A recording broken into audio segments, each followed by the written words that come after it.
Hello everyone, Pithy here, and I'm back with another episode of Pithy's Budget Brews. And today we're going to be talking about Mathas, the Fiend Seeker. And basically this deck is sort of like a politics deck. We want to just kind of like keep people from attacking us, but incentivizing people to attack others. And kind of like kill them off, and then hopefully that we can come in for like a win out of nowhere, hopefully. So our leader is Mathas, obviously, and then I think he is probably one of the better politics commanders, in at least recent times. Like Marchesa, I think is like probably the best at like forcing people to attack. But what Mathas does is a bit more fun, in my opinion, for me, because I don't really like people hitting me because I want to draw an extra card. So Mathas is 3 mana, 3/3 menace. At the beginning of your end step, put a bounty counter on target creature an opponent controls. For as long as that creature has a bounty counter on it, it has when this creature dies, each opponent draws a card and gains 2 life. So essentially, it forces people to remove that card. It forces them to kill that creature so that they can draw an additional card.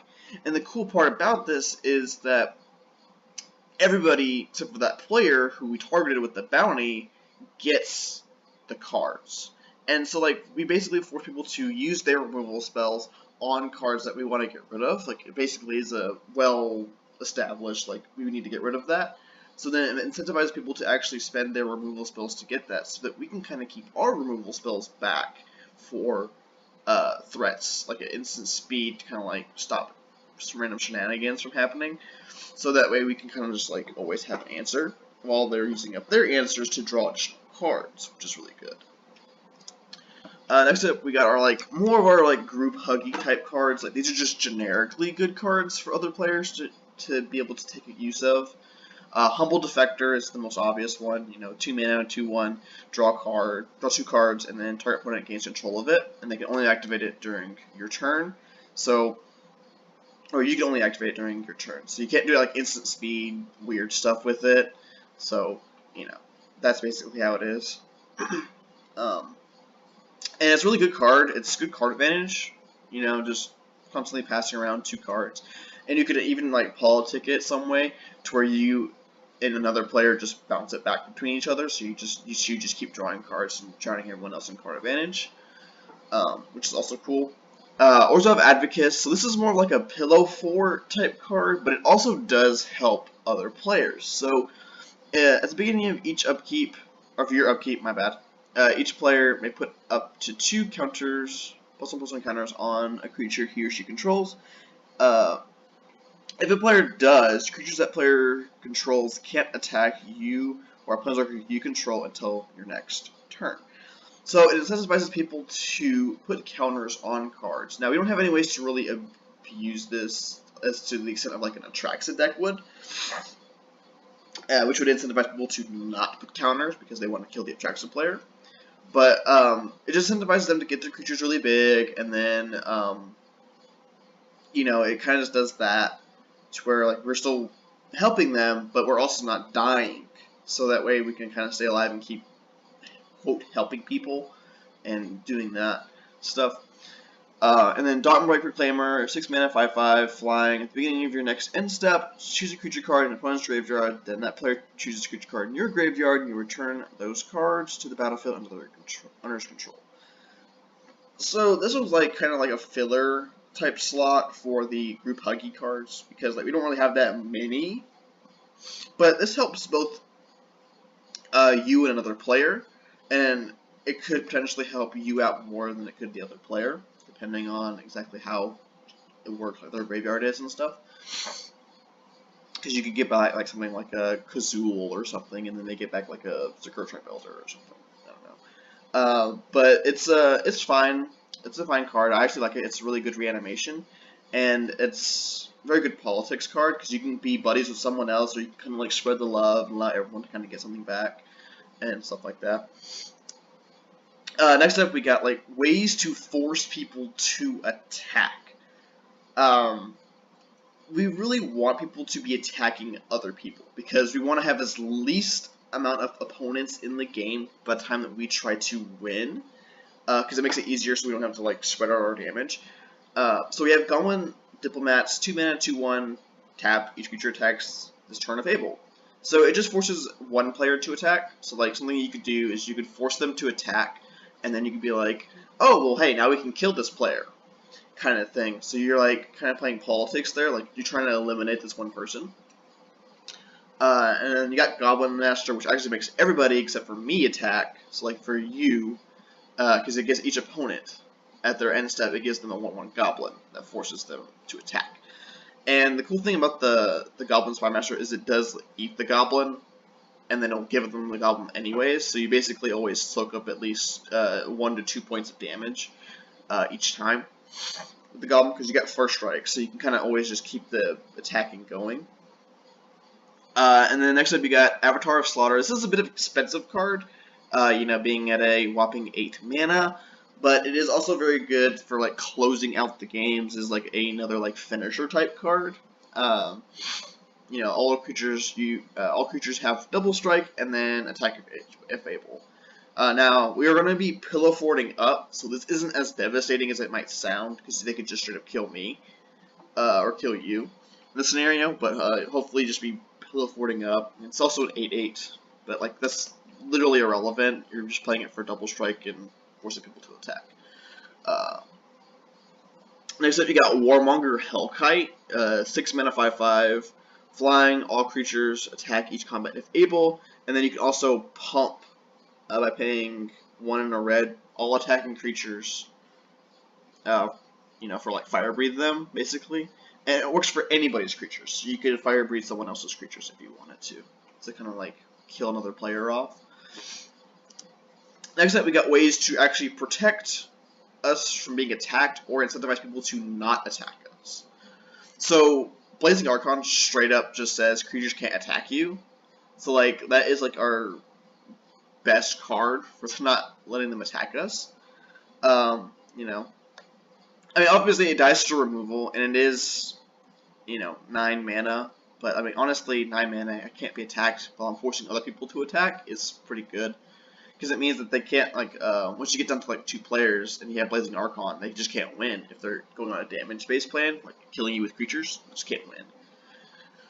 Sphere of Safety, so this is just like a card to represent the type of cards that we have. We have every effect of Ghostly Prison in our colors except for Archangel of the Tithes. I believe. But like that's basically what we have. So Sphere of Safety, you know, 5 mana creatures you control or can't attack you or a player you control unless their controller pays, in most cases, 2, or in this case X for each creature, for each of those attacking creatures. And then where X is on Sphere of Safety is X equal to the number of enchantments you control. We don't have that many enchantments as much as you would in like a Transverse deck. We have like 15 enchantments. But like I say, if we have like a few like Ghostly Prisons and stuff like that, it'll most likely add up to a Ghostly Prison, or maybe a little bit higher. Teysa, Envoy of Ghosts, 7 mana, 4/4.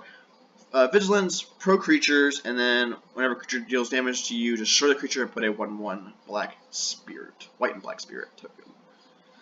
So this is just another way to like prevent people from attacking us. And basically, what this card should read is players can't attack you, because they don't want to lose their creatures, and they really don't want to give you a board state.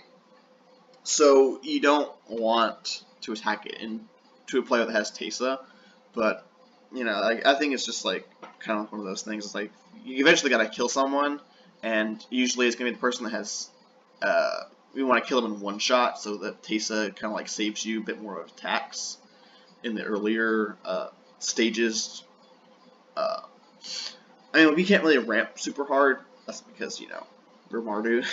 So, next up, we've got the same kind of effect, I guess, as Teysa. So, Kazul, Tyrant of Cliffs, 5 mana, 5/4.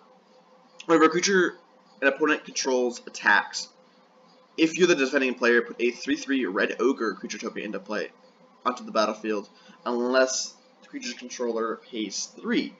So, it's like essentially a different version of a Ghostly Prison. So Ghostly Prison, it just makes things where they attack you, and they have to pay an additional 2. Whereas Kazul is like, oh, well, if you attack me, I'm gonna make an ogre, and then you have to pay 3 to stop that. So then it really does incentivize people to not attack you, because you could just get enough ogres to kill them if they can't pay, or you could just eat their creatures. As simple as that. He's a very powerful card, very good, especially in a deck that wants to persuade people to not attack you and to force to attack other people. Next up, we have a curse package. I believe we have at least like 6 to 7 curses in the deck. And these are the ones I wanted to highlight specifically for, like, I think that they are the better curses to incentivize people to actually attack that player. So these are kind of like curses are just to paint a target on a player, pretty much. So Curse of Chaos, 3 mana. Whenever a player attacks an enchanted player with 1 or more creatures, that attacking player may discard a card. If that player does, he or she draws a card. So it allows them to filter their hand a bit better. Maybe pitch a land to get a better card and stuff like that. We don't actually have solid draw for the curses because that's mostly in blue. So this is like our best option for like really incentivizing people to attack, because a lot of times you might want to discard a card to get rid of it. Just you don't want that in your hand anymore because it's just really bad. And hopefully get a better card. So it's a fine curse. It's not like one of the better ones, I think, like out of all of the curses together, but we don't have access to green or blue, so which those are usually the better curses. Curse of Disturbance, 3 mana, enchanted player. Whenever an enchanted player is attacked, create a 2/2 black zombie creature token. Each opponent attacking that player does the same. So this gives the you and the opponent who attacked the other player a zombie. It gives you a zombie, and it is very good. It allows you and that opponent to build a board state that is very threatening, because the cool thing about it is the zombie is not tapped, so it can even be a blocker. And with this deck, we don't really have to attack like into people as much. Like, yes, we're forcing everybody to attack, with like Avatar and War Monger Hellkite, but it's like kind of like, oh, we can kind of keep our blockers back for the most part because we're trying to make other people attack more than we are. And having blockers is good, even if because this is like a passive protection spell to like damage. So that's basically what that's in there. It's just fantastic card to persuade people to attack, and probably the best curse for persuading people to attack is Curse of Opulence. 1 single mana enchanted player. The enchanted player, whenever they are attacked, create a colorless artifact token named Gold. It has sacrifice this artifact, add 1 mana of any color to your mana pool. Each opponent attacking does the same. So it allows you to ramp, and the opponent who are attacking the one player to ramp. So you could just hoard the gold and just save them for like a really good time to cast like a huge spell. And this is good because you can do this on turn 1, and then as soon as like people start attacking that one player to get the mana, because in the early game that's when you want your mana. In the later stages of the game, you could really care less about it if you have enough mana. But this allows you to ramp while they ramp as well, and start to kill a player as early as maybe turn 2, turn 3. So it's just very, very good curse. Next up, we have cards that paint a target on a certain player's head, basically. So Crown of Doom, 3 mana. Whenever a creature attacks you or a player you control, it gets +2/+0, and then pay 2. Target player other than Crown of Doom's owner gains control of it, and you can only activate this ability during your turn. So essentially, this is like kind of like a card with like Zedri, you would donate it. So with this, we just want to give it to somebody, and then hopefully it's like the person that's like the turn before us. We give it to them, so that it takes the longest before it actually goes around the table. Because we'll go through like 3 turns. My turn, and then the other 2 players' turns, and then hopefully by that time, probably like, finally donating the crown, and then to give it to someone else, and then they're pretty much already dead because they got additional, got hit for a lot of damage, hopefully, and it's just very good, very fun card, and I really like it. And there's also this really cool card from the first Commander product, Death by Dragon, 6 mana. Each player other than target player puts a 5/5 red dragon creature token with flying on the battlefield. So what this does is if that one player doesn't have any flyers, it essentially is like 5 unblockable damage on each of those other players' turns. So like obviously you're gonna select one person and then you're gonna get a dragon and the other 2 people are gonna get a dragon. Because you always want yourself to kind of like progress on the board. You don't want to be able to just like have a small board and then just die. Because you are kind of like forcing people to do things. So this is just good because you just like give the other 2 players fodder to actually just kill that one person. Because if they're really far ahead, I can guarantee you those dragons most likely will be attacking them. And that is very, very good. It progresses the game pretty fast if they're taking 15 a turn. Because the flyers is really hard to block especially if they don't have any. So, that's just a good way to kind of close out the game by helping other people out. And then, of course, you help those other players out, so then they might help you out later on, too. Curse of Bloodletting, this is kind of the same thing as the Death by Dragons. You're going to put this on someone who's far ahead, and then try and kill them as fast as possible. So then you just put this on somebody, and then like every source that would deal damage to them deals double. So then, basically, this in combo with Crown of Doom is pretty devastating because they get basically, I would say, a +4, +0. So then you essentially they just die after like the first attack, and that's I think this is a pretty fun card to play around with, and although it does make you an enemy like immediately, but I'm pretty sure by the time that it gets to their turn, they're probably dead. So I don't know if it really matters that much. Regna's Sanction is kind of another one, like the Curse of Bloodletting is, you kind of like person who's far ahead, and the other people are not really that close up and catching up, so then like you really hurt them. Like 4 mana for each player, choose a friend or foe. Each friend puts a +1/+1 counter on each creature they control. Each foe chooses one untapped creature they control and then taps the rest. So let's say someone has like a huge board state of like untapped blockers that prevents them from just dying, because we all have pretty good board, like creatures and stuff like that. So then you just force them to tap all but one creature, and then you buff up everybody else's creatures, and then they just die because you just put like several counters on cards, and then like you just eliminated a player straight up in most cases, because I'm assuming the other 2 players will hit the person as well as you, and that would be enough to kill them. Which is always awesome to just eliminate a player with 1 card. Next we have our ways to control combat. Let's say there's combat, we want to make sure that we don't die to certain stuff, or we want to make sure that other people die. So, Master of Warcraft, one of the biggest things with this card is fun with it, is that you can just control what that player does.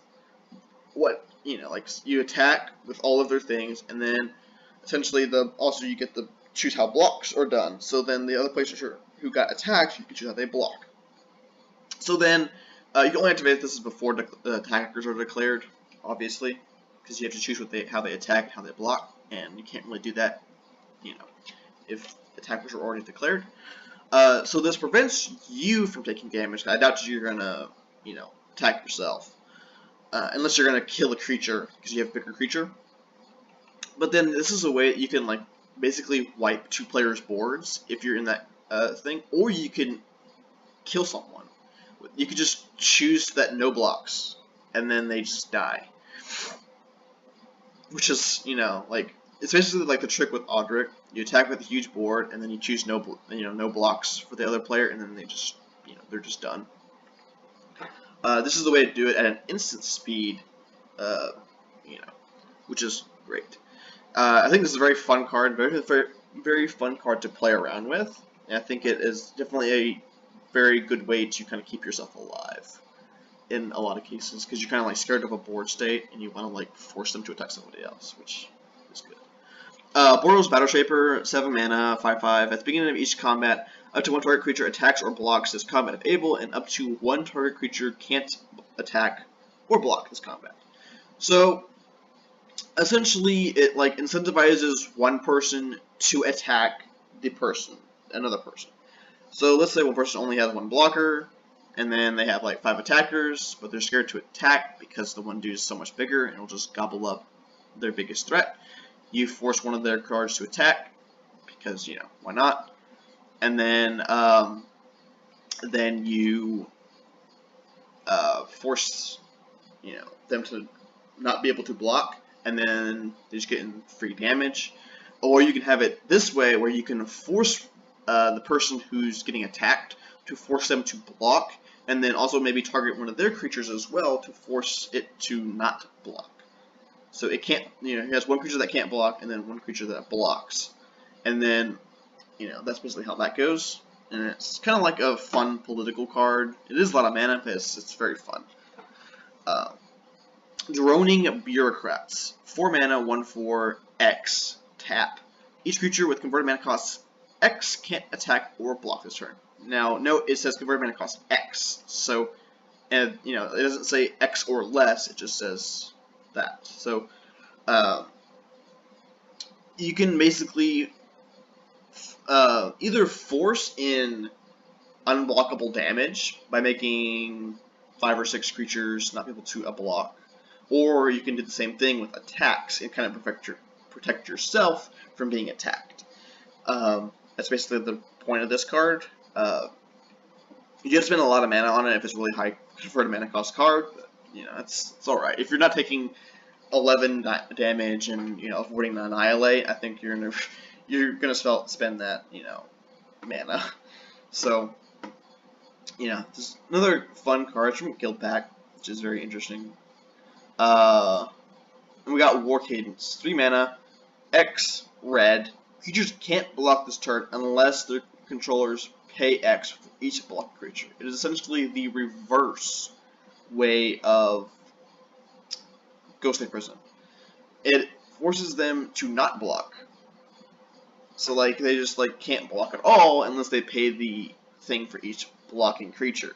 So, you could just pay, like, if they have 0 mana untapped, and they have, like, 7 blockers, you can just be like, oh, hey, we'll pay X equals 2. And they're like, oh, well, I can't pay that. And then they just take all the damage, and it's really, really fun way to kind of, like, emphasize attacking, because I can be like, oh, well, hey, I can make them basically unblockable because of how my War Cadence is. And I have enough mana to be able to use this. And this deck really wants to have its mana open a lot of the times, which, you know, doesn't really work well with the high converted mana cost cards. But, like, once we have, like, War Cadence and Droning of Bureaucrats, we want mana untapped, at least, like, 1 or 2 of it, for, like, War Cadence, and then maybe, like, 4 untapped for Droning Bureaucrats. Yeah, so that's kind of like how that goes. We just want our mana untapped for War Cadence most of the time if we have it in play, to be able to make sure we can get in free damage to other players from other players or from us. Now we got like our fun cards. So as we saw from a lot of our cards, or at least a few of our cards, we can put counters on cards. So Mathas himself puts counters on creatures. And then we have Regna's Sanction and the Orzhov Advocates. And we also have a curse that whenever someone attacks that player, they get a counter on it. We have, or actually it's combat damage, but we have Volrath, or Kolrath, not Volrath, Kolrath Knight. 5 mana, 3/3, flying, Wither, which, you know, deals damage in the form of -1/+. -1/-1 counters. And then creatures your opponents control with counters on them can't attack or block. So this is a card in a scenario in like a 1v1 style. If you're facing the last opponent in the game, you can essentially lock them under this card. Mathas, with each time you put a counter on it, that creature can't attack or block. You have Regular Sanction, so you could just, force all the creatures to not attack or block, which is essentially probably even worse than tapping all the creatures down. Now, of course, if they kill Korath Knight, you probably end up dying. It's just like a card to incentivize people to not attack, because they can't, and they can't block it either. Can't block stuff, so it's a fun card. And like I said, it works really good once you people who have built up a lot of counters, and you just play this, and then they essentially nullify the counters they put on the card until they get rid of this.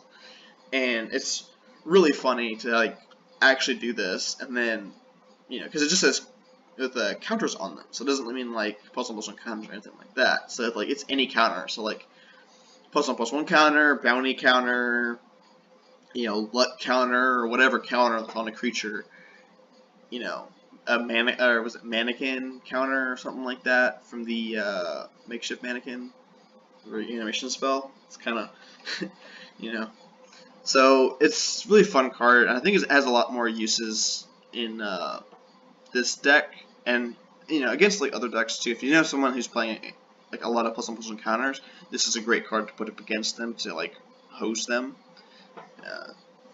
which is always great. And then we got the combo between Mathas and Bounty Hunter.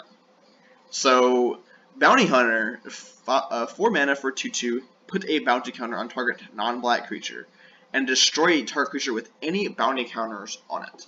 So this allows you to get free card draw off of Mathas, because you can put a bounty counter on a creature, tap, destroy it, and then get card advantage right there.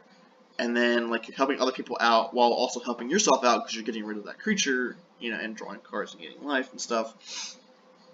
And like I said, just put more and more bounty counters, because you can only do it, a little bit with Mathas, but with Bounty Hunter you can actually put more counters on stuff and kill things, which is awesome. Kind of gives you a removal engine.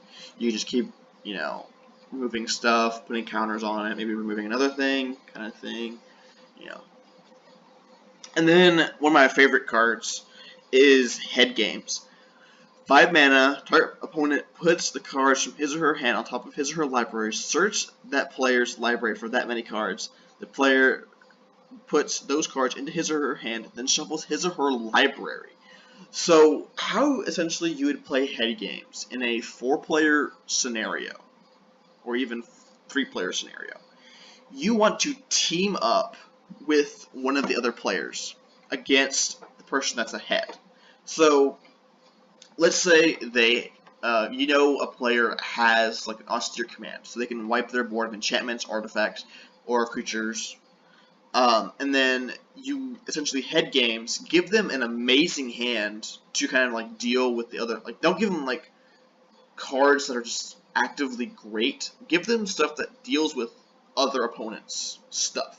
Because you're teaming up with them, we're going to give them stuff. Maybe toss in a really good card in there, and then give them a bunch of removal spells for the other opponents. And then you essentially get buddy-buddy with that person, and then you basically go into it's a 1v1 scenario between you two, because obviously you gave them a great hand, and gave them the answer to kind of live.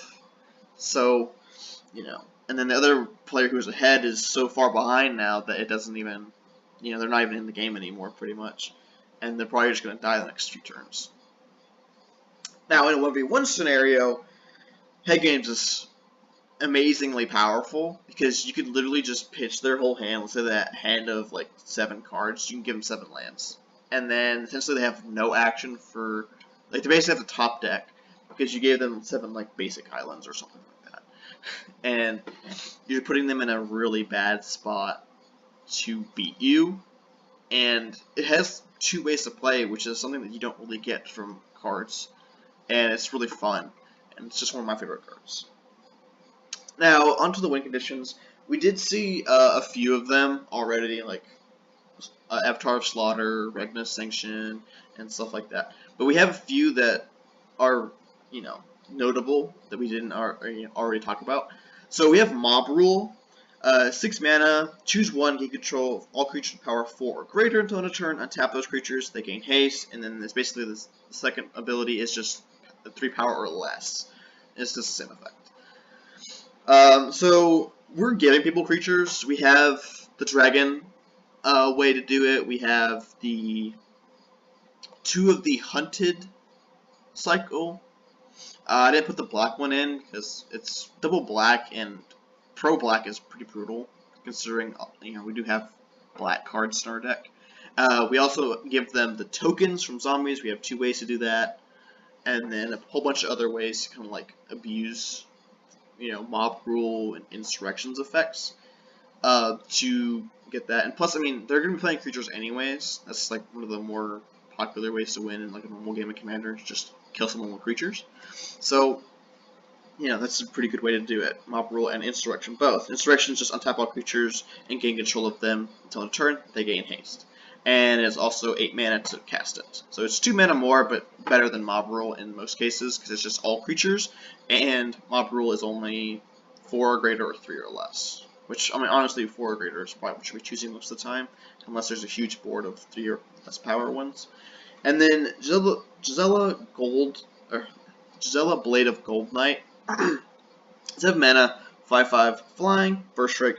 If a source would deal damage to an opponent or permanent an opponent controls, that source deals double that damage to that player or permanent instead. And then if a source would deal damage to you or a permanent you control, prevent half of the damage rounded up. So it is both a protection card to produce damage to us and to also double damage dealt, by anything.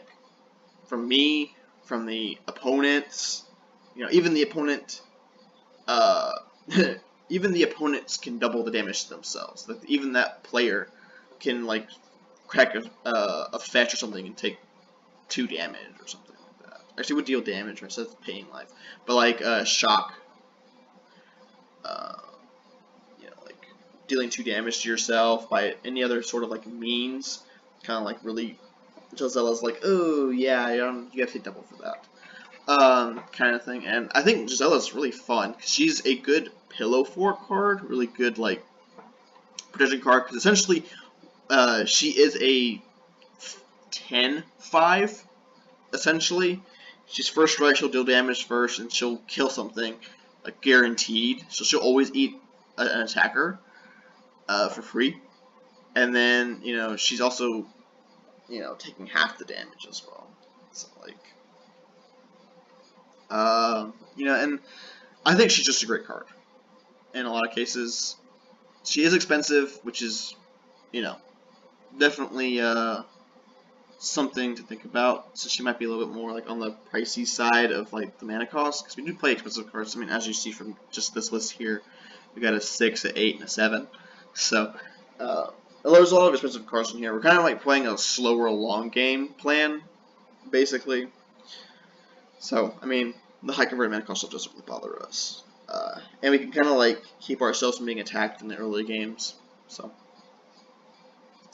and that is basically the deck. There is some other fun cards in here. We have the Vow Cycle. We have all 3 of them, which incentivizes, or which, basically incentivizes people to attack. And then, because they have like First Strike or Vigilance or I forget what Blacks is. I think it's Menace. And then like they can't attack me, or like they can't attack you. So then they're just forced in a situation where they're just like, oh well, I got this big creature, might as well just swing it in, right? Like I have no downside because I have Vigilance, or I have First Strike, and I have Menace or Menace. So there's that in there. You also have a Contested War Zone, which is like another, like a Hellkite, basically. Just forces people to buff up attacking creatures. And, I mean, obviously, it does have to start on your side, so, like, people can attack you to steal it. but you can kind of like be like, oh no, don't attack me. I'll pump up your creatures if you want me to, you know, and if you leave it untapped. We have all three of the offerings we can play: the white one, the red one, and the black one. Rider of Raging Storm is in here, which is another fun card. You know, another way to incentivize people to attack, but they can't attack me with the creatures, so there's that. Join Forces. We only have one of those, which is the Mana Charge Dragon, and that's like the best one I think for this deck, because we're gonna be attacking, and then people can dump a whole bunch of mana into the dragon, and then he does a ton of damage. We do have a few board wipes, not that many, like 2, the Judgment, and then the Angel, the vote one, where you can vote, and then people can blow up everything but the Angel. And I think that's pretty much covers the deck. It is $96, so it is kind of like slightly under the budget, but I wanted to put in some of the cool cards in the deck. I wanted to actually have a decent mana base. So, and I mean, I was trying to work on like 3 other decks, or 2 other decks, and I couldn't even really get them done because of the new cards, which are still kind of expensive, and prices spiked up on a lot of the cards for them. So, I don't know when I'm going to be able to get those out. Hopefully I'll be able to get them out soon. But yeah, it's also 33 tickets on Magic Online. The reason for that is Rider of Raging Storm and the Curse of Opulence are expensive. Rider of Raging Storm is 4 ticks, and Curse of Opulence is like 6.60 ticks, something like that. That's the main reason for those being like making the deck expensive. It's like that's 10 extra tickets there, so it's realistically, if you don't want those 2 cards in, it's 23 tickets. But yeah, that basically ends the video. I hope y'all liked the video, and if you did like the video, you know, leave a comment, subscribe for other stuff on the channel. There is hopefully going to be modern videos up soon, maybe some standard a little bit later on, and then, you know, stuff like that. I will kind of like give my opinion on the commanders from the potential commanders from the commander products, the new one. So I'll be talking about that hopefully pretty soon. You know, and maybe by the time that this actually comes out, I might have already talked about them. So yeah, so I hope y'all liked the video, and I will see you next time.